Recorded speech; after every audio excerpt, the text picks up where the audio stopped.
Yes, I don't know if our speakers actually need an introduction, but they'll get one anyway. So Nikos is, I think everybody knows him from being the star of the Daily Objective, but he is also an author of 2 books. He is the director of the Ayn Rand Institute Europe. He's a fellow, visiting fellow, and Still yeah. visiting? Yaron Brook is the chairman of the board of the Ayn Rand Institute, and Don Watkins has, I think, several titles which change from time to time. Week to week. The head of the coaching program. Wow. Head of, Director of coaching and mentoring. yes. That is And the final enduring until next year. And Don and Yaron are also co-authors of 3 books, Free Market Revolution, Equal is Unfair, and The Moral Case for Finance. And just because Razi ignored it, I am the host of the Yaron Brook show. Yes. Just A that little as well. side gig I have. We were saving that for when we go live, so people on YouTube know that. Yeah, I'm not am I introducing the speakers again? No. No. People on our channel should know. But yeah, so please join me in welcoming our speakers. And Daniel, you can go live.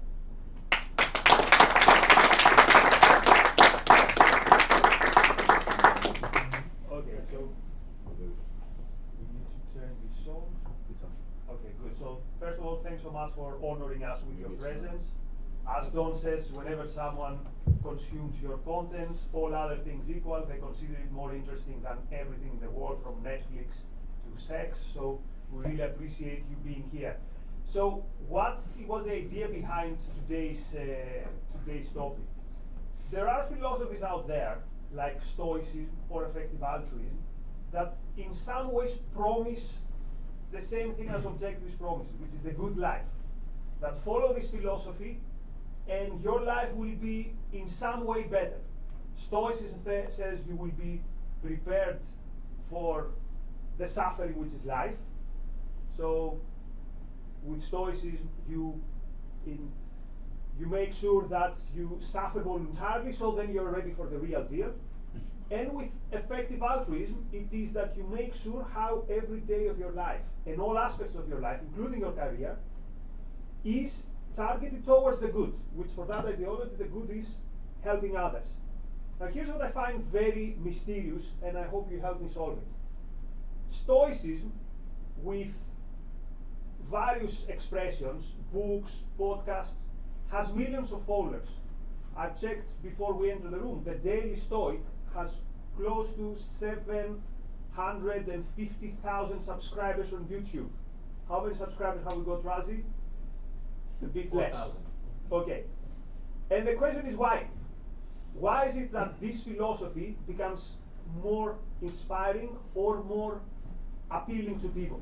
And when it comes to effective altruism, it's, as I found on the internet, $1 billion business, which means entrepreneurs, productive people, so people who should be also our audience, target, however you want to call it, are considering it a very appealing philosophy. So today we're trying to answer 2 questions. First, what is that objectivism, that effective egoism is offering people in terms of the good life? And second, and personally the most interesting thing for me, why is it that we're not winning? I think we have the better ideas. Why is it that Stoicism, which tells you that suffering is cool, why is it more appealing than the philosophy which says you life is good, live it? So we start with John, and then we go to Yaron, and make sure you actively participate in the Q&A, because I consider this very important, that when we leave this room we have a better understanding of what is happening and we start fixing this. I don't want in 3 years to still wonder, oh, why is objectivism less popular than Stoicism? It should be, do you remember 3 years ago when the counter attack started? So, Don. So wait, are we answering both questions at once, or are we answering them one at a time? You say and answer whatever you want. I'm just setting what the agenda, so. Yeah, so we'll get to the why. You'll of get, yeah. certain ideas are winning, but I think I want to start out by just giving a little bit of the lay of the land, or how I think about the lay of the land. And that is, if we're thinking about the good life and what we want from life, the culture offers kind of two basic alternatives. One is happiness without morality, and the second is morality without happiness. So happiness without morality, so morality is basically fundamental guidance on what it means to be a good person, on how to live and how to act. And the conventional approach to anybody offering happiness has nothing to do with morality. There's really kind of two places that people will turn if they're seeking guidance on happiness.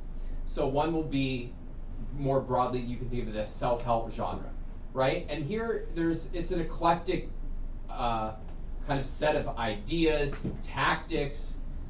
Many of them are contradictory, a lot of them are superficial. So just to give an example, you'll have a lot of the gurus like Tony Robbins will talk about, you got to set goals and pursue your goals. But what advice do they offer about what kind of goals to set? What kind of goals are worth striving for? And what are the fundamental virtues that will allow me to achieve goals? And what kind of goals can fit together coherently? There's no guidance on that at all. And so what it basically amounts to is do what you want and be really excited about it. Like, that's the kind of guidance you get, I think, from the self-help world. And I don't want to devalue it completely, because it can give you very cool tactical things. As Nikos may talk about, it can be inspiring and motivational, but it definitely does not give you a coherent framework for what happiness is and how to achieve it. The other place that we get happiness without morality is psychology. And here you have psychologists who will often engage in studies that will try to assess what really makes people happy. Being born in Sweden? Being born in Sweden. Well, so what they'll use is happiness studies. And happiness studies, they're conducted in different ways, but one way is they just ask people, how happy are you? Rank it. And just to give one brief, you mentioned Sweden, one brief illustration of how really, let's call it unrevealing these studies are. So in Sweden, it's something like, I'm going to get the exact numbers wrong, but the relationships are right. About 10% of people will say, yeah, I'm absolutely happy. Or no, it's what it basically amounts to. I wish I could remember the exact numbers. What it basically amounts to is that the number of people who say they're happy, it doesn't integrate with the number of people who say they're clinically depressed. So it'll be 90% of people say that they're happy, and 20% of people will say they're clinically depressed. And so you get, there's some kind of clash going on here.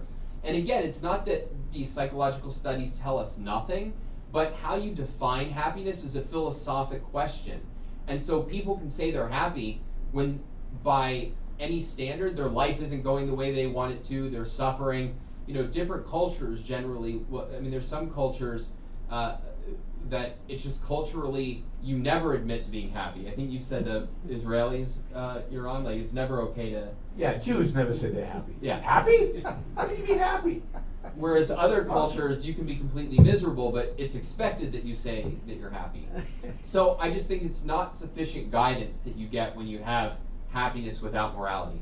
And then morality without happiness, I think we'll explore this in more detail. Nikos mentioned the effective altruism. This is basically, and the Stoics, this is basically the idea that morality, being good, what the good life consists of, is something other than your personal happiness.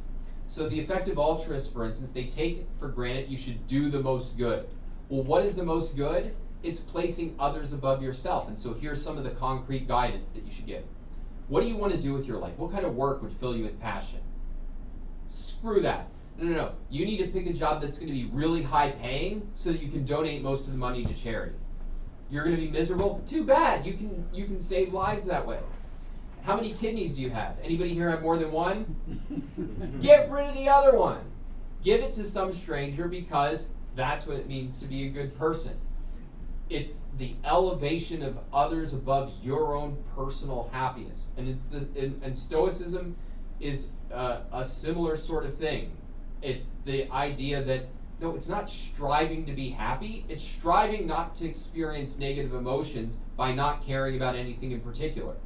And so, like, a kind of ideal would be, you know, if you could feel indifferent to winning the lottery versus having your best friend killed right in front of you, great job. You've managed to attain, like, the right orientation to life. And I mean, to me, that's not a description of happiness. It's not a description of the good life. It's a description of a lobotomy. And so what Ayn Rand offers, and what I think is so inspiring and valuable about it, is a morality of happiness. It's going to give you fundamental guidance on what it means to be a good person, but being a good person means good for you, for your happiness and for your joy. So I'll just leave it at that. There's a lot more to say about that, but Yaron, maybe you can fill in if you want to elaborate on anything else, but definitely on the positive of what it means to be egoistic. Yeah, I mean, first let's be clear that, because I saw some stuff online about this, the title of this, which I assume is yours.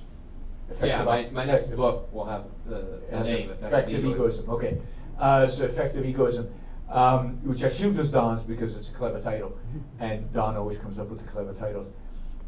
In a sense, again, it's like anything egoism, like rational egoism, and it's a redundancy. The whole point of egoism is to be effective at living. It's to be effective at living your life for the purpose of your happiness, your success, your achievement, your flourishing at living.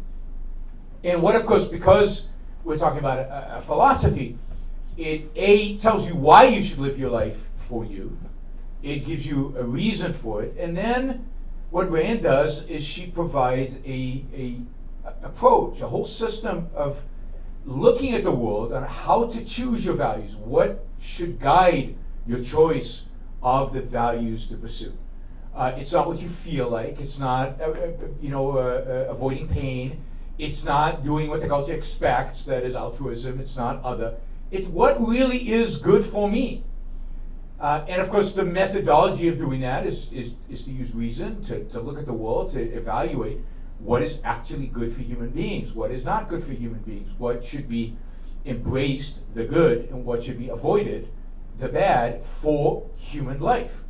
So first, what are the principles? What are the principles that are universal, that are true of all human beings, right? Follow reason. That's true of all human beings. And only once you get the principles, reason, productiveness, honesty, and so on, then can you start talking about, okay, now what values are going to lead to my happiness? How do I take that and break it down into more concrete values that are actually personal? Now, we're going to choose different careers, we're going to choose different people to marry, we're going to choose different types of restaurants to go to. There are a lot of optional values now, but the focused orientation is towards our own happiness, and it's always guided by the universal principles. So we have to achieve them through the use of reason, through through an understanding of who we are and the nature of the world around us. So this is an incredibly powerful tool we now have, right, which is morality, the principles of morality, that now can shape each of our lives. Now we can take and turn it into, and this is why, whenever somebody says, oh, you guys are a cult, or libertarians, for example, often a critique you hear from the libertarians is objectivism is authoritarian. It's not really a philosophy of liberty. Why? Because you have principles of morality, which means everybody has to be the same. And you have to, if somebody's not rational, they're out, according to objectivists. Right? And that leads to political authoritarianism. Now we can have a government saying what's rational, what's not. And I got this question in a living room in Buenos Aires. I mean, the guy was serious. He just read The Virtue of Selfishness, and he took it as this is some kind of authoritarian morality. And, the confusion, which is typical libertarian of morality with politics, right? They can't think of morality separate from politics. So if we have principles, therefore, they're dictates, therefore, they're political. That is, there's punishment, not from reality, from other people. So we have... Let me just, as an aside, But that's like saying like the principles of Yeah. gravity is authoritarian because a plane, if it doesn't obey the laws of aerodynamics, is going to crash into the ground. Yeah, that's true, but it doesn't mean that that dictates where the plane flies or the exact design of the plane. There's plenty of personal decisions that are left over, but it's accepting the framework of what does a human being actually require in order to thrive. And that's what they're throwing away and saying is authoritarian, that there are real requirements. And this is true of the culture generally. So the culture generally, for example, accepts broadly that there is a science of nutrition. Like there's certain things that you eat. Now we're not very good at the science of nutrition maybe, but there is a science. And there's certain things that we know are poison, and there's certain things that we think or know with a certain level of certainty that are good for you. And the methodology, there's a certain methodology to differentiate, and there's a certain methodology to ultimately arrive at what an ideal diet is. And there's a science and a scientific method. But as soon as it comes to human behavior, and if you will, the spiritual world, the world of ideas, the world of values and virtues and human action, there's no science. And this is, again, typically libertarian. There's no science. People should do whatever the hell they want, right? It doesn't matter. Who are you to tell me what's going to achieve happiness and what's not going to achieve happiness? I'm not anybody. It's reality that's going to dictate what will achieve happiness and what will not. So it's interesting how there's certain line drawn on what they consider science and what is not science. We consider the spiritual values a question of science, a question of objective reality, studying reality, discovering truths about what actually leads to human survival, thriving, and happiness. And that is both an empirical question and a question that is derived logically from our nature, from what we are as human beings, our rational faculty. And that's the beauty is that we now have these principles. And now every value and every thing that you want, that you think might lead to happiness, you can test against these principles. You can figure out, is it rational? Does it disrupt my career, which I know is an important value to me because that's my purpose? Is it disruptive to that? You now have a framework from which to choose your values, and now you also know that the reason you're choosing these values is not because Nikos told you. It's not because this is going to lead to somebody else's well-being and the society values that. But it's because it's your life. So you're immediately motivated to pursue them because it's you. It's about your life, your happiness, everything to do with you. So you take this self-help stuff, which a lot of people seem to be motivated by. So there's something in all of human beings out there that wants to pursue their own happiness. They're not allowed to do it because altruism nudges them backwards. But they're constantly seeking the superficial stuff so they can taste a little bit of the happiness, a little bit of the success. And what objectivism liberates us to say, no, the self-help stuff, the good one, the good stuff, that's what it's all about. That's morality. That's what you should be pursuing. And here's the principles by which to evaluate how to do it, and by which to guide your direction and to motivate you and to drive you. And in that sense, we should, objectivists, when you integrate the philosophy, it makes you a passionate, the opposite of stoicism, right? You're engaged with your life. You're involved in your life. Everything is about this because everything is integrated. Everything is integrated around these principles that are leading you to happiness and are leading you to be a successful human being at this thing called life. So it's everything that effective altruism and stoicism isn't. It's fully, completely integrated because, even effective altruists, give up what your passion is and go pursue, because they're scientific, right? They're not the kind of altruists of the past. Why are they effective altruists? Because altruists of the past said, go become Mother Teresa. And these new altruists are saying, wait a minute, actually becoming Mother Teresa might not be the best use of my time. If I care about other people, maybe the best use of my time is I go and start a company, make gazillions of dollars, and then I can really have a huge impact. So they recognize that wealthy people have more of an impact than Mother Teresa had. So they're being scientific about it. They're thinking it through. Right? Well, I call them naive altruists.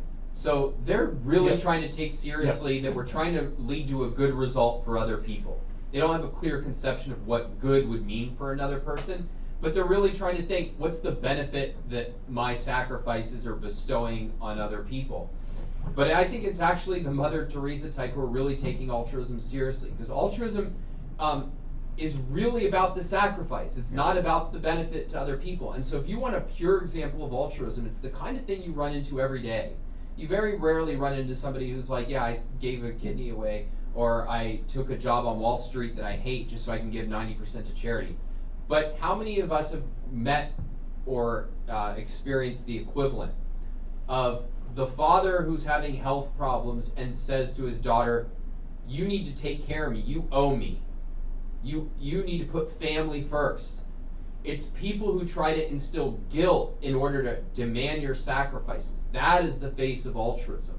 It's not the person who's thinking about how can I do the most charitable thing. And that's where we really see it every day. And so in the sense of, I don't put Peter Singer, the leaders of effective altruism, I put them in that very negative category. But a lot of the attraction of effective altruism is people say, yeah, I really do want to do good. And that and I realize that just living among the poor doesn't do good. How can I do good? But I think they're being naive about the nature of the moral code that they're trying to serve. Yeah, very much so. I mean, altruism is at the end of the day all about sacrifice, and even they, as scientific as they try to be, vaguely recognize that maybe business does good as well, because many of them are in business, particularly in Silicon Valley. But they can't really hold that. They can't hold that the profit motive, right, is actually helping other people, is making lives of other people. Yeah, notice good. They never say, go start a business that makes $1 billion, employs a whole bunch of people. Like, that's off the table. Well, they want to do that, but so that they can do good afterwards, right? So that they can do the good, so they can give the money away, but not viewing the actual creating the business as a good, even though in their context, right, doing good for other people, it is. It's much better than the charity you do, right?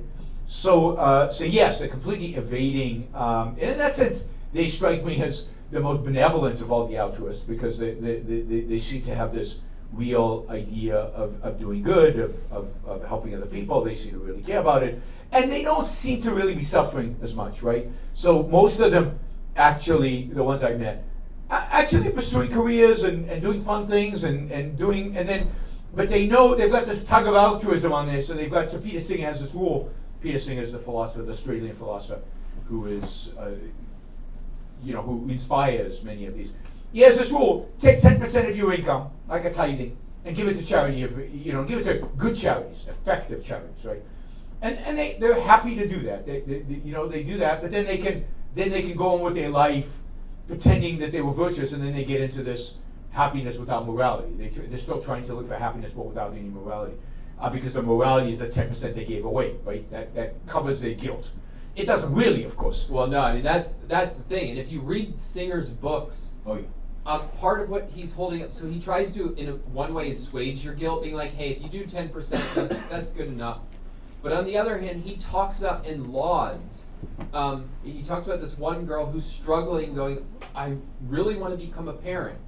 But how can I justify that when I won't be able to give as much to charity? I won't be able to sacrifice enough. And the most that Singer can say is, well, look, maybe your kid will grow up to be an altruist. Yeah. That's the justification for parenthood. And that is the level at which these people who take this seriously, they wrestle with guilt every day. It's, yeah, I give 10%, so I'm not a monster. But Singer's own reasoning basically says you should be giving away as much as you can to Africa, to the point where you would live like somebody in a poor African country. And he says, yeah, I don't do that, but I try my best. Yeah, exactly. He is not one of those people, because but he's riddled with guilt. If you ever see interviews, you ever see talks of Peter Singer, you can tell he's riddled with guilt over the fact that he doesn't do more, that he's not willing to sacrifice, he's not willing to suffer, like his philosophy in a sense necessitates. So again, they come up with formulas and gimmicks to reduce the guilt without having to actually live a real altruistic life, which of course is impossible, and I think they know deep down that it's impossible. Now, Nikos asked the question, why are they successful? And by implication, why are we not? And that's a question we should always be asking, so I don't think we'll have the definitive answer today, because we should always be getting better at what we do. But why are they successful? They're successful because they haven't challenged the status quo. They're successful because they're taking what is in the culture, what is deeply rooted in our religion and in our secular philosophy, and has been for 2,000 years, and they're just spinning off of it. They're just accepting it and then giving a little twist and making it sexy, making it a little bit more appealing. You know, the Stoics pretend to care about you as an individual, but they've accepted the Christian view of life sucks and life is misery and life is suffering, and they're giving you a cure for that. Detach from your emotions from it. You know, handle your suffering better. Become stronger to handle those emotions. It's a pretend self-help. It's kind of a self-help by ignoring what you are, but accepting, fundamentally accepting the Christian vision of life as suffering and life as a disaster. And of course, the effective altruists, again, they're altruists. Everybody's an altruist. What's new about that? Well, the only new thing is about it is they give it a guise of science, they give it a guise of sophistication, they give it a guise of success. You're going to be effective this time. This time we're really going to help other people. And to a large extent, as Don said, they do it by ignoring what altruism is really about, which is your own suffering, your own sacrifice. So they're effective or they're successful because they're mainstream, because they're never challenging the mainstream. They're not questioning the mainstream. They're just embracing it. And the mainstream intellectually, the mainstream philosophically, and the mainstream in the street out there. If you stop somebody out there, ask them what morality is, they answer something vague that is similar to effective altruism or the Stoicism. That's what they actually produce. Yeah, and I mean, I would say, first of all, I don't think effective altruism is popular. I think it's trendy. Yeah. Like, I think it's a cool thing for people who are like in the know intellectually to be involved in. Stoicism, I think there's it's popular in comparison to other ideas. I think with Stoicism, it's I agree with what Yaron said, but I think part of it is one thing you see. So there's an objectivist view that ideas drive history, but the state of a culture can also drive ideas. And so what you've seen historically is that something like Stoicism often becomes attractive when life feels very unstable and people don't know how to cope with it. And I think one of the attractions to Stoicism is that life has been very scary and unstable really since 9/11 in the West, but particularly in the last 10 or so years. And that creates a certain kind of attraction to it. But let me also name, I think, a better attraction to it. If you're pursuing your happiness and you're pursuing ambitious goals, one of the things you have to endure is challenging costs. And some of what people have taken from Stoicism is sort of like, what are the mind frames and tactics you can use to endure hardship on the way to an inspiring goal? And so one of the things, part of how Stoicism became trendy is athletes got really turned on to it through Ryan Holiday's work. And I don't think they were sitting there going, I'm not going to pursue values, I'm detached from reality. What they liked was the idea of, I need to push myself for 6 hours a day to train. That's really hard. How do I make myself accept that pain in order to get to my exciting goal of playing in the NFL or winning a championship? And that kind of advice was appealing to them. So I think there's an appeal to better people there. And even with effective altruism, as Yaron was saying, there's an appeal to better people, which is, I want to do something amazing in the world. I don't just want to like sit around and be poor with somebody. I want to solve cool problems. So I think both of them also try to appeal to better parts of human beings. We can talk about objectivism and the extent to which we've been successful or unsuccessful, but that's sort of how I think about how those ideas have achieved, if not exactly popularity, then kind of being sexy. I want to push the speakers a bit more on this. So if you want to be inspired on how to hustle, if you want to be inspired on how to give everything for your purpose, why Ryan Holiday and not Howard Rock? So I get what you say that effective altruism is more in tune with dominant ideas. But particularly with Stoicism, it asks you to do difficult things. If you think about David Goggins, it's not easy to be David Goggins. And the mere fact that you see him, it puts the bar high. You see him and say, oh, I could be better, I could do better. And the same happens with the heroes of Ayn Rand, particularly with Rourke. So let me ask once more, why Stoicism and not us? Well, I'll name one part of it. This may or may not be a fundamental, but I think it's real. Ryan Holiday's alive, Ayn Rand's not. If Ayn Rand was writing this today, I think, let me put it more broadly. People respond to living figures who are helping them understand the world today, and the challenge we have is to be a compelling cultural figure in our own right, who also is sharing Ayn Rand's framework. But part of the challenge is when you're presenting yourself as, hey, I'm an expert in Ayn Rand's framework, it's like, okay, but that's from the past. I want to know what's cool today. Yeah, Ryan Holiday's cool Marcus today. Aurelius is also from the past. I know, but people don't respond to Marcus Aurelius. They respond to Tim Ferriss, Ryan Holiday, and then they go, oh, I guess I'll read your influences. But she was alive, right? Yeah, So, but she during never her time, she was a major cultural figure. Yeah, but not enough to have the kind of impact these people have had. Oh, no, she was as big as Ryan Holiday is today. I mean, Not of any individual, but in terms of a movement. Stoicism today Yeah, no, that I is agree. bigger Yeah. than objectivism was when she was alive. Because debatable. The internet. the influence. I mean, the internet. I mean, it depends on what The you mean. internet. The The internet. Atlas as a cultural force that people took seriously and were inspired by, I think, was as big. Yes. Certainly, That's objectivism as a philosophy shaping people's thinking. There, you're definitely Yes. right. Yeah. Yeah, for sure. Yeah. And I think that's part of it. Objectivism is a philosophy. It's a philosophy shaping our Stoicism is kind of a philosophy, but it's relatively shallow. It doesn't demand that much. I mean, demands certain actions, but it doesn't demand intellectually that much. Objectivism is, I mean, I know some people hate it when I say this, but core philosophy, it's hard. It is demanding because, and maybe it's hard and demanding because it's so new and because it overturns so much of what philosophy is today. I mean, everything she says is in many respects the opposite of what philosophers have been saying for 2,000 years. People ask, well, there must have been another egoistic philosopher. Right? Aristotle, 2,500 years ago, that's it. And then Ayn Rand. And, maybe Spinoza did a little bit, but no, there hasn't been an egoistic philosopher for 2,500 years. And suddenly Ayn Rand comes on board and says, egoism. Well, it's going to take a while. 2,500 years of, just going after egoism and proposing the alternative. It's very difficult to shift people's attitudes around these things, particularly in a Christian culture. And we're still a Christian culture, even though we've abandoned Christianity. We're still very much Christian in that sense. So I think it's the fact, if Ayn Rand was I think of Stoicism as kind of a self-help, maybe a slightly different, deeper self-help guy. If we were just about like a superficial kind of morality thing, do your best, live life to the fullest, yeah, we would probably be bigger.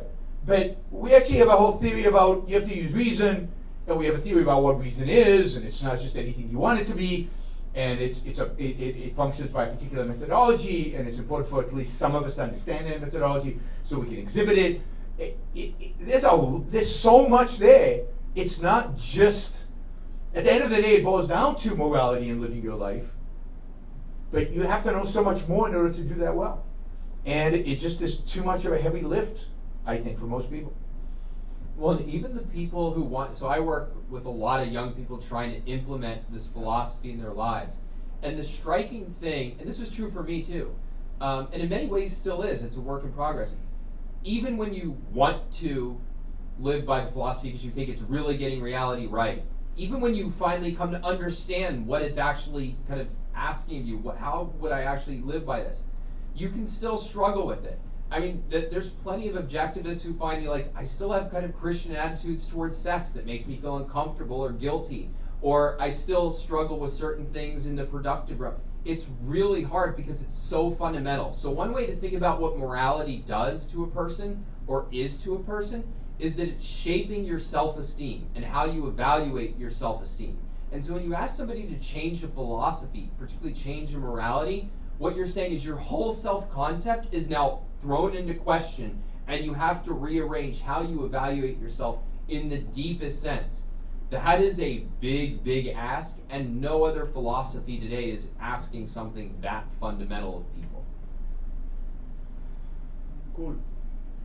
So let's go to the audience. There's also a couple of super chats. Let's start with the super chat because we're for a profit business, so we need to do that. And the first super chat is actually on the topic of profit. So thanks to our friend who asked the question. And he asked, isn't profit motive inherently amoral or morally ambiguous at best?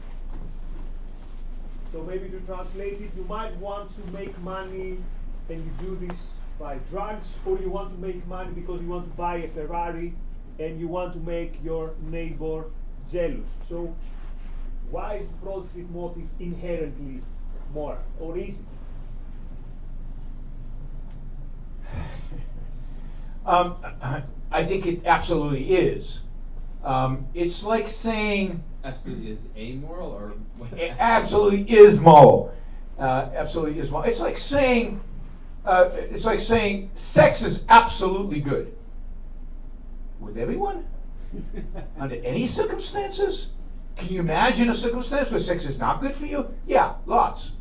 But does that mean sex, in what we mean by sex, not good? Yes, it's absolutely good.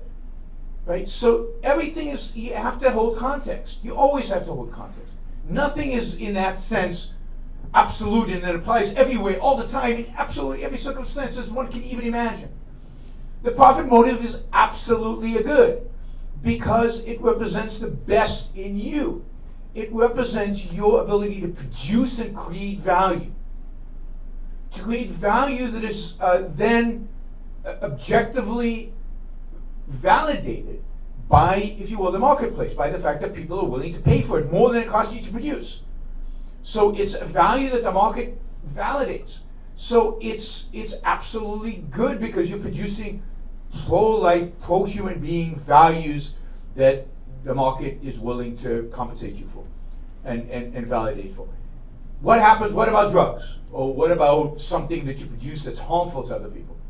Well, that's a real exception, but that's an exception to the whole issue of production. That is, yes, people can be unbelievably irrational and willing to engage in self-destructive activities. And you producing to satisfy their irrationality is not a good. Whether it produces a profit or not.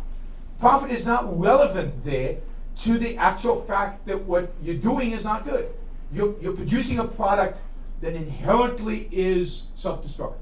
It causes destruction to your clients. The fact that they want to destroy themselves, the fact that they're masochists in some weird way, is not something you should be proud of helping them to do. So profit, even if it's a losing venture, it's a bad venture. Profit is not the relevant parameter. The parameter there is the unvirtuousness of producing the thing that you're producing. That doesn't make productiveness, for example, not a virtue, right? Because some things to produce is not good. That makes sense? Let me have one of the mics of the audience and we keep the... So, who had their hand first? There. Then one, so the order will be one super chat, one audience. Hey, and you should reward live audience of a super chat. I agree, but the boss disagrees. Wait a second, there's somebody who's more of a boss than me? My other boss. Who pays you more? Sorry, Razi. So, Don, first of all, I appreciate it. I'm happy that you're writing Effective Egoism. I own the domain name .com. If you want, I can transfer it to you. You're not going to give it away? He said it transferred to you. Okay, all right. He didn't say sell. Yeah, that's fine. My question is, if you follow a rational epistemology, isn't evidence-based psychology more rational and evidence-based than the objective theory of happiness? Because they do clinical trials, they have a scientific method and we do not? That's a good question. So the issue comes down to, how are you even defining happiness? Because it makes a big difference. Like, what are you measuring? And there's no real answer to that. I mean, they have certain kinds of answers, but it's a complete haphazard mixture of things like what we would consider happiness, a jolt of feeling good for some reason, lack of anxiety and depression, so you could call it like a 0. It's a whole conglomeration of things, and even that they don't directly measure. It's not like they measure this thing that they don't quite define. It's that they have, what they do is they have a whole bunch of questions that, if you look at most of the kind of the questionnaires used to assess happiness, what they really are is anti-anxiety or anti-depression measures. So it's not even attempting to measure happiness. It's just these things are correlated with lack of depression and anxiety, and we're going to call that happiness, and that's going to be our standard for happiness studies. You can't get around the fact that what happiness is a philosophic question. And then you have to get that, once you get to that, what happiness is that it's a condition that one achieves through the attainment of a non-contradictory code of values. You realize that there's a philosophic assessment involved in what kind of values are good, are achievable, and can fit together in a non-contradictory way. And then if you think about Ayn Rand's guidance on, well, what are the kind of virtues that one would have to practice to bring those values into existence, you get that it's philosophic. It's not an issue of watch people walk around for 20 years and if they seem to be like in a pretty good mood at the end, that's good for them. It's a certain relationship between consciousness and existence. All of her virtues are the right relationship between your mind and reality, which is a whole philosophic perspective on reality. So in that sense, it's scientific in the sense of it's the science that is relevant to happiness at the most fundamental level is philosophy. It's how do I bring myself in the proper alignment with reality. That said, is it valuable as supplemental guidance to have studies on things like what are the kinds of activities that people do that reduce anxiety and depression and that build solid relationships? Absolutely. Before I was coming over here today, I was listening to an interview with John Gottman, who does psychological research on what makes for healthy relationships. That's hugely valuable, and you couldn't get that from philosophy. But you still need a fundamental guidance from philosophy for what is the role of a relationship in my life, and what is the fundamental thing I should be seeking from it. And so what philosophy is giving you is fundamental guidance that can't be replaced by psychology, because psychology is counting on a lot of insight from philosophy in these realms. And the most fundamental thing it counts on, I think, is like, what even is happiness? But how falsifiable is it, the whole theory of objectivism? Well, it's falsifiable by coming up with a better argument. Come up with an argument why it's not true. I don't think falsifiable is the standard for what's rational. That comes from a Popperian kind of perspective that I think is really wrong. The issue is not, is this falsifiable? The issue is, did you prove it? Did you validate it? Did you provide evidence? Existence exists is not falsifiable, but it's true. That's I think the right perspective on knowledge. But there is an empirical dimension here, right? So if it turns out that a bunch of people follow Ayn Rand's philosophy and follow these principles, and somehow nobody's happy, right? Then there would be a problem. You know, we'd have to question. Maybe we've made some errors in our assumptions. Maybe we've made some errors in application. Maybe we made some errors somewhere. So there has to be a realization, right? An empirical. And where do we get these principles for and the understanding of the logic? We get it from reality.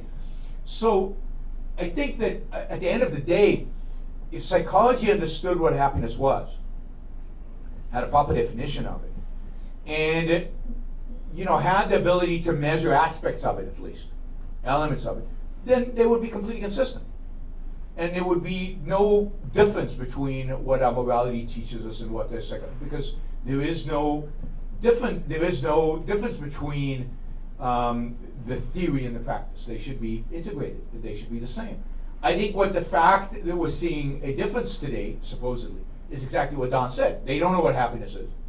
They don't know what they're measuring. They're measuring the absence of things, not the positive elements of it. They have no theory of it. You can't have empirical studies without theory. That's part of what comes out of the Popperian nonsense, is that you come up with some abstract theory that can be random. But here there's a logical theory. It has to be a logical theory connected to reality, which you then which you can test. But the tests have to be congruent with theoretical knowledge, which they don't have. So it doesn't surprise me that it doesn't line up today, because they don't know what they're doing today. Since we're talking about It's very early in the. I mean, all the science, all the humanities, all the social sciences and humanities are misaligned in the way they measure the stuff that they measure and what they are looking at, and the kind of studies, including economics. Most of the empirics in economics are worthless because they don't have a proper theoretical context in which they're looking at the empirical data. We have a relevant super chat. Many thanks to Daniel for your contribution. And he says, where does the idea that human beings are more motivated by avoiding pain than pursuing pleasure come from?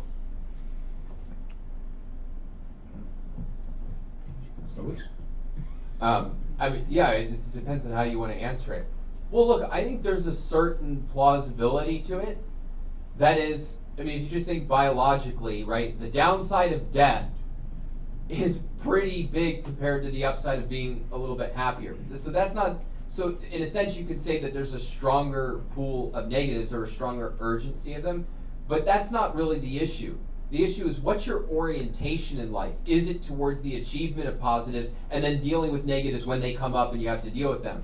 Or is it your whole focus is avoiding negatives? And what objectivism says is not that that positives are the only thing that matter in life. It's that your orientation is towards the positive, and that when negatives come up, then you focus on them, you deal with them, and you get back to the positive.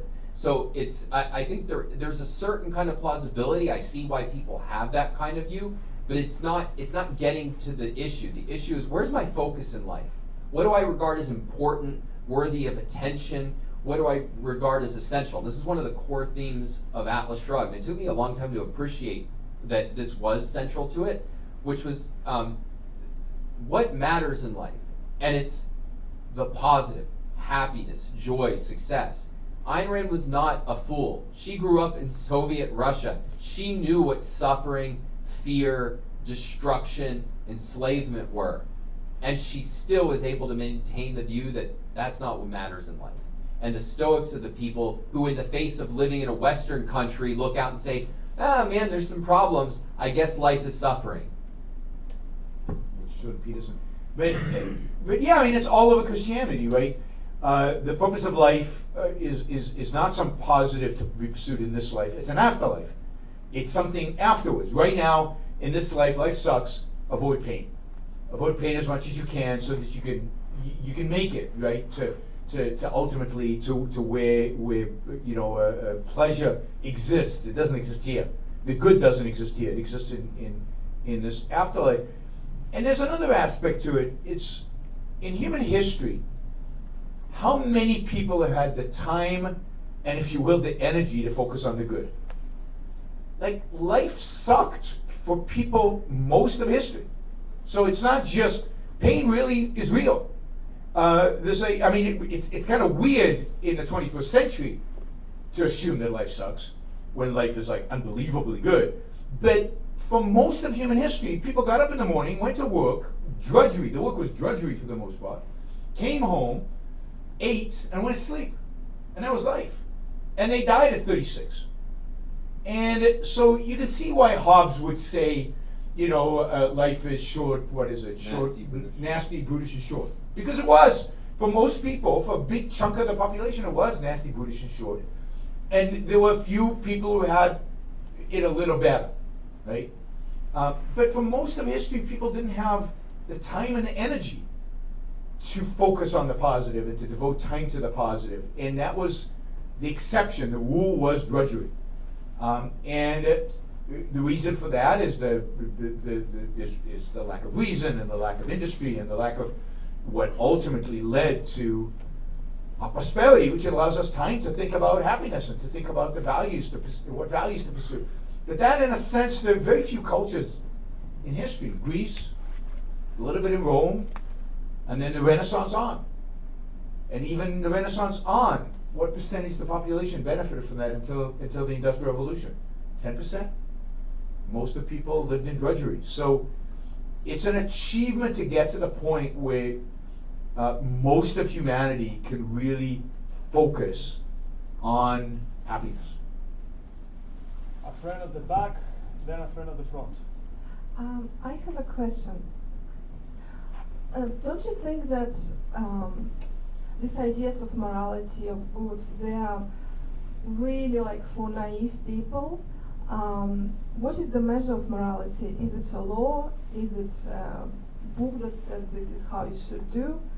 Or as long as you can get away with things, this means, you know, you haven't done anything wrong? Because, I mean, we can pretend there is like good and bad, but then ultimately, you know, it's who is stronger, this person wins. I mean, what is morality? Like, I came to conclusion that really like this sort of biblical, I'm now asking myself, like, these biblical things of good, what are they for? Because, yeah, like, as long as you can get away, there are plenty of examples of people win if you can get away with things. And I mean, it's just, let's be a little bit cynical, not just say, oh, this is good, this is bad, you know? Well, I mean, a starting point for thinking about it is clearly there's some things good and bad for your life, right? Like, it's not a matter of opinion. If you got cancer, would that be good for your life or bad for your life? It would be bad. So there's an objective standard that might be hard to articulate, but there's a clear things that impact you and allow you to live better, and that things that hold you back, tear you down, move you towards death.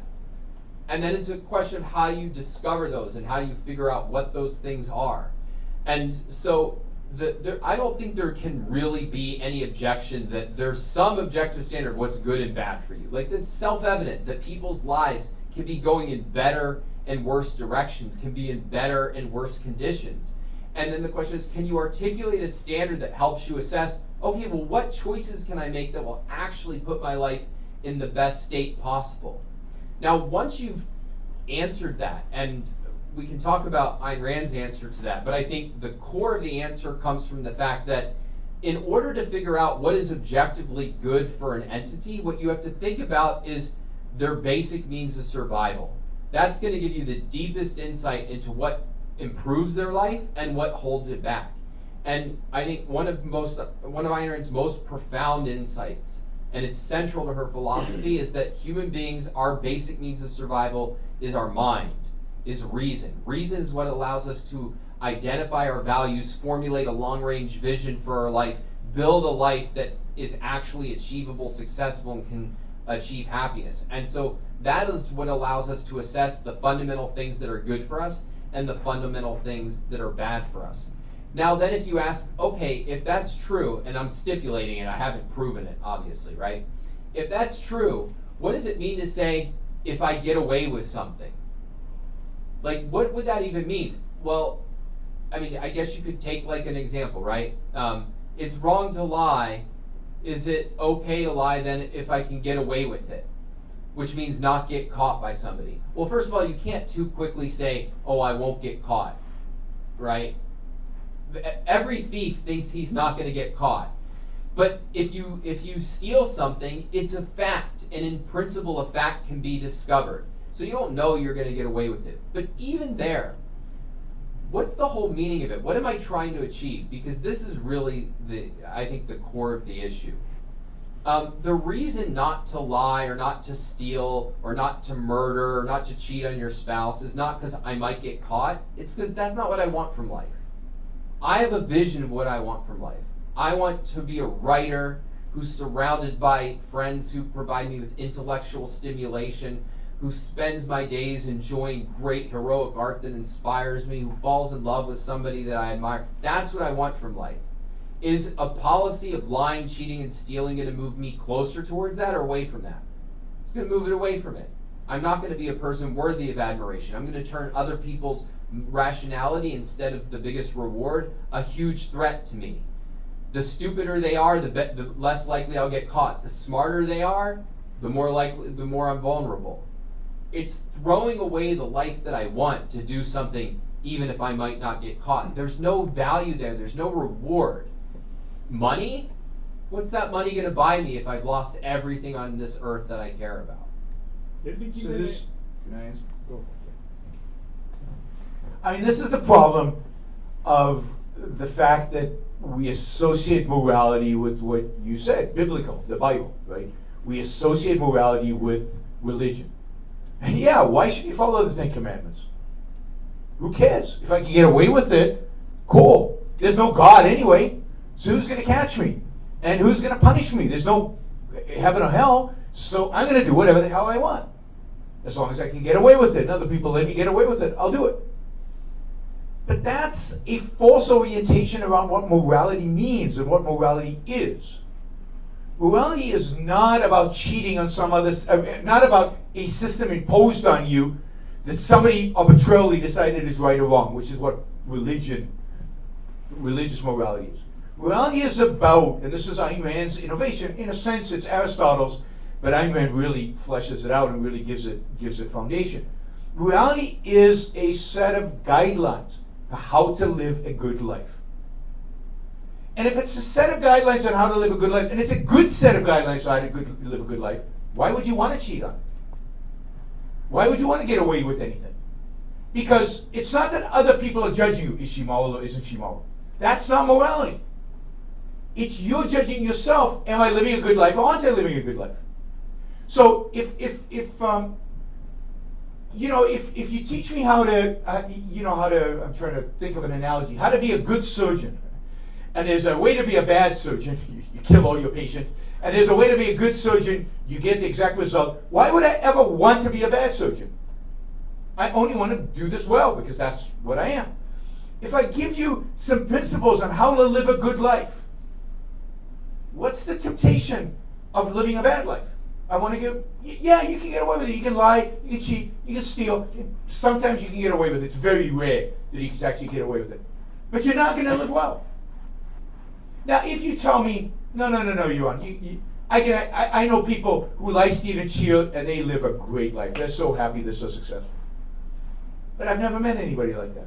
It empirically doesn't exist. Go back to the empirical evidence, falsifiability. They just don't exist. They just don't exist.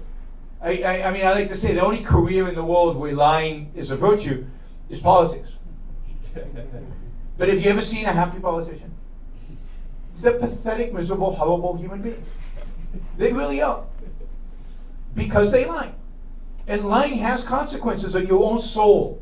This is kind of what Don was getting to. It's not just that you don't live the life you'd want to live. Some of them don't know what life they want to live. They want power. Power is not a rational goal, and as a consequence, seeking power destroys you. It destroys your soul. It destroys who you are. If you accept that you can attain values through lying, yes, you'll be able to attain certain things, and maybe you won't get caught. But that very action destroys your soul, and it destroys your soul because it destroys your capacity to be rational, because it introduces falsehood into a machine, a thing that requires facts. But you assume that it destroys the soul. Oh no, I mean the empirical evidence is unequivocal. And not only is the empirical evidence unequivocal, you can introspect and see it. You can introspect and see it. And I often tell young people, you want to see that lying destroys the soul? Spend a couple of days just lying. Take your best friend and lie to them periodically. I know plenty of people who lie very easily. I know lots of people who lie very easily, and they're all miserable. And if they're not miserable yet, they will be soon. Let me ask one thing on that. Yeah. Don't look at adults, because you can train yourself not to feel guilty and even to get a certain power trip out of lying. Look at kids when they do it. And there's a real, I mean, you can see the destruction of a soul in those moments. And as a father of children. So, I mean, look, at the end of the day, fine. If you think lying is the path to happiness, go for it. Go out and try it. I'm not going to. Yeah, no, I mean, well, you know, morality is, again, it's not this dogma that is imposed on you by an external force and everybody's watching you, which you get away with it or not. Yeah, you can do all kinds of lies, particularly you can lie to yourself very effectively without getting caught. Although you know you're lying to yourself. But try it. But you know, and it doesn't work. It's interesting, for example, one of the, like here what we're talking, it's like a masturbation, you know, we just talk. But then see real life example of morality. People go to war and they see things that, you know, their head can't process the pain they witnessed, and it's a problem. Post-traumatic. Sure. So you know, so somebody who's been to war. Yeah, and they just. No, I have been to war. So somebody who's been to war and been in a war. Yeah. And as somebody who is not masturbating here because I live it now. I won't elaborate on that one. That was complicated. But this is not masturbation because this is life, right? This might seem like we're just talking, but this talk means something because it's reflective of how we behave and what kind of life we live. This is not some theory that is over there and we don't live it. And then so people go to war, and what they discover is that there's a lot of evil in the world, and there is indeed a lot of evil in the world. And the question is, and part of how people process that is determined by what kind of self-esteem they have and what kind of attitude they have towards their own life. So I can process the evil of war in the context of that's something I want to avoid. That's something I don't want to have to live through. That's why I want to live a different kind of life, and I want to fight against the things that create this evil. The things that make this evil possible. So the fact that there's real evil in the world just makes it very real and concrete to all of us that we need morality. We need morality to avoid that evil. And indeed, a moral world would not have war. Let me give two examples in terms of getting away with it. One fictional, one from real life. Have you watched the Casa de Papel, the heist? Yes. There's a figure there, the professor. He's a very clever guy whom you could imagine would be a millionaire in any line of business. He decides to be a thief, a crook. He quotes, sorry for the spoiler, gets away with it. He's not caught. What does this mean though for the rest of his life? His success is that now he has to live in an island somewhere in the middle of nowhere, and he has to hide for the rest of his life. He got away with it, and the rest of his life is hiding. A real life example, Stalin, one of the most evil persons in history. He died of old age, and the last 40 to 50 years of his life, what? Probably. The last 50 years of his life he was paranoid.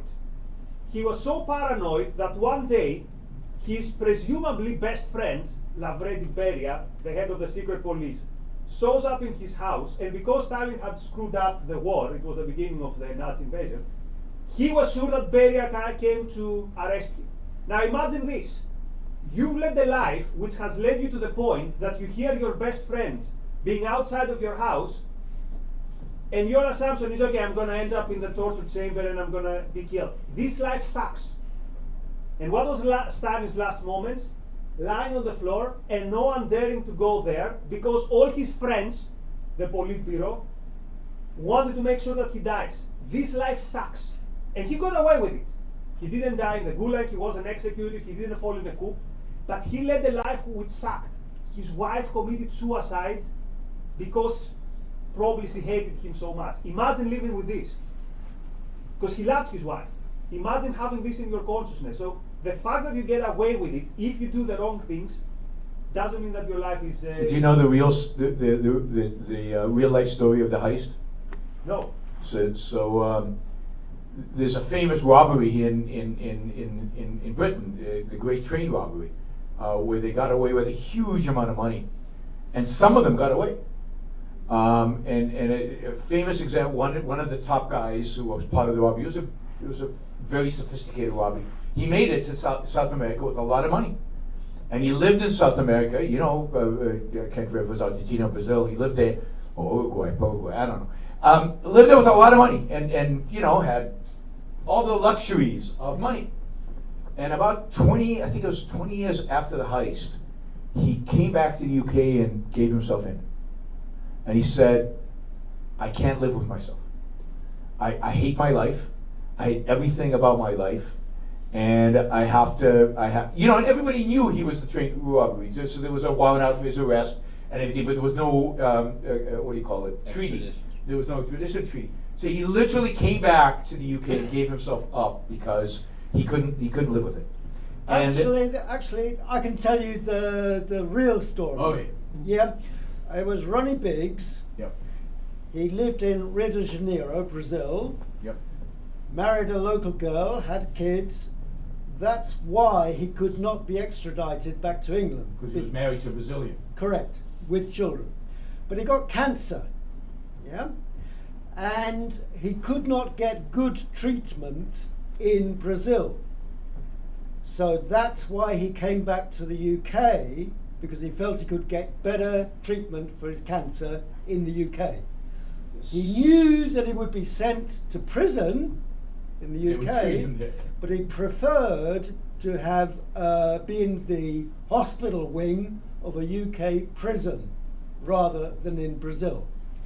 So, He had money. He could have gone to a lot of other places in the world that don't have extradition treaties with the UK to get his cancer treatment. Well, I at least what I read, I haven't met him. And there was a whole article about the guilt he felt and how horrible he felt, and the fact that he wanted to, in a sense, yeah, I'm not live it saying up. you're wrong, by the way. Yeah. I'm not saying you're wrong Yeah. in your theory Yeah. of what it's. No, I mean that was Just what I getting read. facts. It wasn't. It's not my theorizing around it. That was the story that was told as I read it, and Yeah, yeah. I can't remember the exact.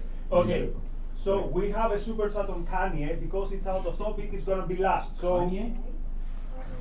Yeah, how did I pronounce it wrong? But before, we're gonna end with Kanye because it's off topic. But before Kanye, you're next, right? Kanye is never off topic. So I read the Psychology of Pleasure, Nathaniel Branden in Virtue and Selfishness, where he states that pleasure as a reward is the ultimate statement of reality that I am in control, and pain being the statement of I am helpless. So could it be that the appeal of Stoicism, of where people are feeling so much pain or with so much stimulus that it does feel painful, that Stoicism kind of allows them to feel a sense of control through that pain? Because from my memory, like the most, you've reached the ideals of Stoicism when you can be tortured and be okay with it. And sorry, Yeah, I mean it's a good analysis in a certain front, but what you're describing is heroin. Yeah. It's I'm suffering and now I'm numbing. And the whole thing is like a numbed life is not a life. And so I'd rather somebody not suffer than suffer, but you can actually be happy and joyful, and that's the kind of perspective that we're reaching out, which is like the ideal life is not I'm in a heroin-induced bliss for 30 years or whatever. And I completely agree with you as well. I just wanted to add, in terms of helping other people choose objectivism as the preferred way, because we are biologically programmed to avoid pain more than go towards pleasure. How can we take these abstract principles and create a very good framework where it gives them those first few steps on the ladder of like, right, first do this, then this. Does that make sense? Oh yeah, I have an answer to that. You go first. Yeah, I wanted to say something about pain and pleasure, because I don't quite interpret it the way you did. So Nathaniel, I think, is making a metaphysical point. That this is kind of how, this is the most basic, most fundamental, most metaphysical thing that babies feel, right? They avoid pain, they're pro-pleasure. Pain is kind of reality is against you. You're out of control. Pleasure is, it's supportive of you. Because if you think about John Galt's being tortured, right? He's not a stoic, but he also doesn't let the pain go. He doesn't let the pain, in a sense, get to him, right? It doesn't change who he is. He doesn't let it. He's not out of control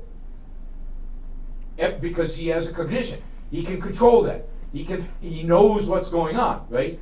So even though that gives him that metaphysical sense of out of control, because he's who he is, because he has a set of ideas, because he has a philosophy, the torture is not him feeling out of control.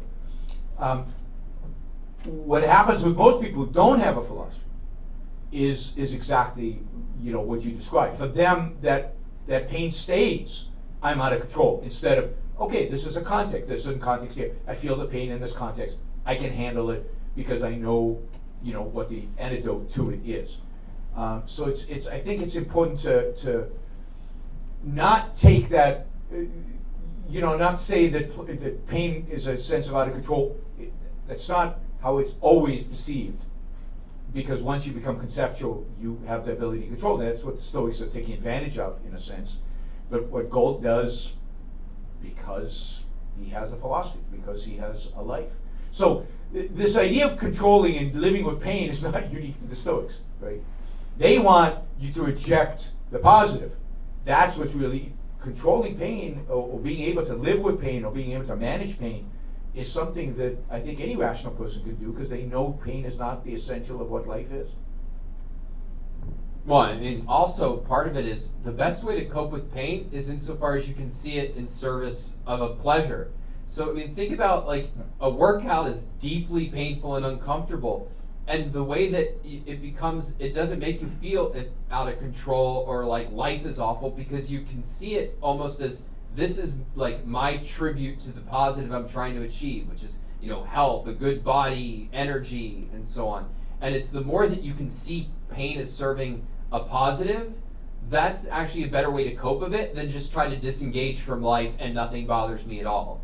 It's more that you're tying it to a positive value that you're pursuing.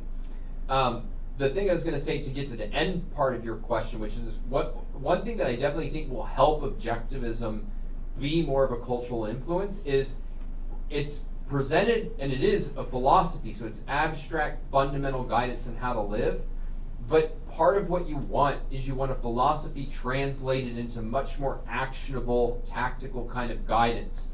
And so, for instance, my book, Effective Egoism, part of what it's trying to do is take objectivism and give more specific guidance on how do you implement this? What would it look like to take the first steps on the journey to being more productive, more rational, to grow my self-esteem? And I think there's a lot more work to make it all the way down to like super tactical, like, okay, here's an exercise you can use that's going to help you form clearer values, that's going to help you overcome the obstacles. And indeed, part of what I'm doing at the Ayn Rand Institute is I run the coaching and mentoring program. And part of what we're trying to do is get to that very, very tactical level, so that hopefully in a few years, we can have like the workbook to, objectivism in 90 days. It's not really going to be that, but you get my point, where it's going to be, you'll have the fundamental guidance on understanding the ideas and how, like, what's their justification, but then like, okay, now I know what I can really do to build my self-confidence, to become a better thinker, to discover a career that I love, to wind my way through romance and so on in really healthy, rational ways. I think we're going to get there to the point where you'll basically just have a toolkit to really make the most of this philosophy, but we're kind of in the earliest stages there. It's taken a lot of us just decades to learn what the hell the philosophy is, let alone be able to kind of serve it up in a very digestible form. But I agree 100%. Once that exists, I think that helps objectivism as a cultural force. It's one reason I'm excited about the work I'm doing. The main reason is I just love working with our students and helping them achieve their goals. But I can see where this leads in 10 years. And I think we'll have some amazing, amazing tools for people who become inspired by Ayn Rand. I see it as like a cool version of like Robert Greene's Mastery and Mike Rowe's work, because he's got that big apprenticeship kind of program. I think something like that before. Yeah, but and I mean, I'll just say one of my inspirations for the kind of book I wanted Effective Egoism to be was Robert Greene, who I disagree with him about a lot of things. What's that? Mentor of Ryan Holiday. Yeah, that's true. But that kind of book where it just feels like it's rich with a lot of really actionable stuff, but it has a deep perspective on life as well. So, yeah, no, I think there's a lot we can do. And I mean, you mentioned Mike Rowe. That's another thing that I'm not personally doing, but other objectivists are, and I hope to see more, which is, in effect, creating companies and apps and things that kind of, like, I'll give you one example of somebody who's already doing something like this. Lisa Van Dam is an objectivist, started a school. It's an amazing school, and she educated Leonard Peikoff's daughter and so on. Now she's her passion is getting people to fall in love with literature.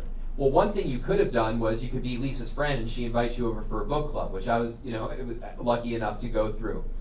But how do you scale that to millions of people? Well, she created an app where she leads you through the books that she really loves. And so this is something that kind of scales learning how to love literature, which is it promotes objectivism in a really fundamental way, but it teaches you how to be a valuer in a fundamental way. And I think the more that we can, in effect, like, productize different aspects of getting value out of the philosophy, that it really creates an enormous cultural impact over time.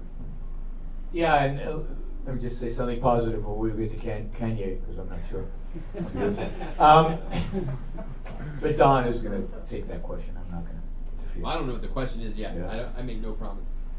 But I mean, this is really relates to the original question of why hasn't objectivism been more successful, and how do we become more successful? And it's to some extent it's a numbers game.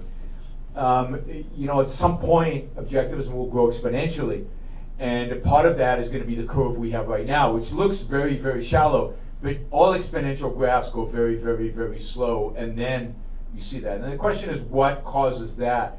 And I think what causes it is the kind of work that Don described. I think what causes it is just the sheer number of intellectuals actually talking and teaching and speaking and in a sense, at whatever level they do it, taking these very, very abstract, difficult ideas and chewing them for people and making them more palatable and easier to digest for people.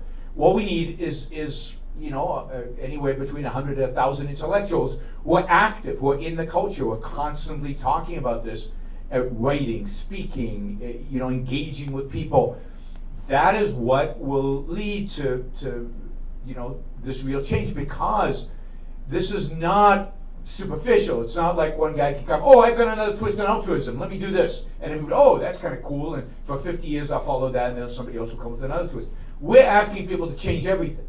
And to change everything requires, kind of what the Enlightenment did, or what Kant did on the negative, or what any significant intellectual movement that challenges the very foundations of everything. And the Enlightenment may be the best example.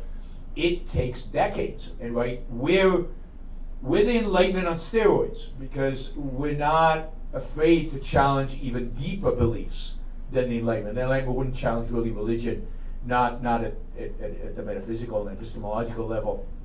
They wouldn't challenge a lot of issues at the very deep level. They wouldn't challenge morality. We're challenging all of that plus everything that the Enlightenment stood for. So it takes time, but it takes people. It takes intellectuals. It takes the people doing that kind of intellectual work to get the ideas out there that will ultimately change the world. So we need a lot of Dons, and we need Don to be training a lot of people. And again, that exponential growth will happen if we continue on the path we're on today. So the positive message of the night is the compound effect works to our advantage. So many thanks to Christopher, to Nick, and Apollo Zeus for their super chats, and we go to the next question. He's saving for last. No, Kanye is the last question. So my question was, how does one argue with someone for whom happiness and flourishing... Sorry. How does one argue with someone for whom happiness and flourishing are not the standard, like an environmentalist or a Christian, and can one argue with them at all? Well, you can't argue with any environmentalist or any Christian. Some of them are hopeless, and it's good to figure out who's hopeless quickly so you don't waste too much of your time. But some of them are not. Then what you're arguing is about the standard. That is, you have to argue about, why do you care about the environment? Why is Mother Earth? You know, so you have to challenge them at where they live. You have to challenge the very foundations of what, and show the contradiction in what they are holding and what they believe and what they're living towards. The same with religion. You have to show them that that is, you have to challenge why that is the standard for which they believe. As long as they accept that standard, they can't accept yours. So you have to challenge it at its roots. Yeah, and I mean, I agree 100% with what Yaron said. The way I think about it is, whenever you have a disagreement at the level of the framework, sometimes just making explicit what your framework is enough for people to go, oh yeah, that makes more sense. I had kind of a vague, hazy idea. But often it's not. And there's two things that you need to do. One is you expose contradictions in their framework and provide a clarifying alternative. And two is you expose injustices or destruction that follows from their framework and offer an inspiring alternative. And if you think about why Atlas Shrugged is so effective, it's exactly what she does in Atlas Shrugged. She exposes the incoherence and contradictions in altruism and unreason, and then offers a clarifying alternative. And you see the destruction and injustice that follows from the kind of conventional philosophy, and you get this inspiring alternative. But that's basically how you attack a framework. But as Yaron pointed out, that only works with somebody who has some amount of desire to live, some amount of valuing their life, some positive values to appeal to. And there are people who really don't, and you can't convince them, but that's fine. You don't need to convince them. They're irrelevant in a context where the culture is not controlled and defined by them. And also, I would add, don't be weird and creepy. So, because no one's going to be persuaded by someone who is weird and creepy. So, the other day I wrote something about. This is why we're failing. So the other day I wrote something solidarity related to Ukraine on Twitter, and someone replied, "Wait a minute, aren't you an objectivist? Doesn't selfishness mean we don't send help to Ukraine?" Something like that. Now, from the profile pic, the guy was probably 16 or 17, and he had like 15 followers. And then there were 3 people saying, "No, what are you saying? Objectivists are not saying this." And I'm like, wow, guys. Calm down. This guy is perhaps the first time in his life he's interacting with objectivists, and the idea he gets is that 3 people are telling him, "You don't understand objectivism." He said, that's not the way. So, and you mentioned Lisa Van Damme. What she does very well is she doesn't preach objectivism like that. So she has this app called The Read With Me, and she's analyzing Les Miserables. And for those of you who've read the Les Miserables, there are some very religious figures there. And when she's analyzing them, she's pointing out, notice how they stick to their principles. Notice how they're people of values. It doesn't say, "Oh, this person is for sacrifice and we condemn that," because then people will be like, "Okay, that's weird, I'm leaving it aside." So let's try not to be weird. What's the positive version of that? Let's try to be thoughtful. Well, yeah, I mean, I'll put it this way. I've become increasingly convinced. So I teach a lot. I'm teaching a course at at the Ayn Rand Institute, our school, Ayn Rand University, on persuasion in a few months. And I've become increasingly convinced that a big part of persuasion is not like the communication tactics you use. It's who you are and how you are. And you can put this as authenticity. But part of how people are persuaded is they perceive you as a real person, that they would, like, whenever you're trying to convince somebody of something philosophical, particularly morality, you're saying, in effect, think like me, live like me. And if you come across as either kind of like this guy who's just mouthing an ideology and you have no personality, or it seems phony, or you come across as weird, what people take away is, I'm not listening to your argument. If this is what your ideas achieve, I want nothing to do with it. Whereas if you come across as a person who's like, yeah, that guy seems like, or that woman seems like they're living a life that I would want to live, or they have a quality that I would want to have, then now it's, okay, let me hear your argument, and I'm interested in it, and I'm kind of likely to process it in a more intrigued way rather than a more I'm trying to reject it way. And so a big part of how I think about persuasion now is be somebody who I want to emulate, and then give me your argument. Like, that's, I think, the right recipe. Good. Have we got any final questions, or is it Kanye time? We got one more. We got Where one is the more. one? Okay, yeah.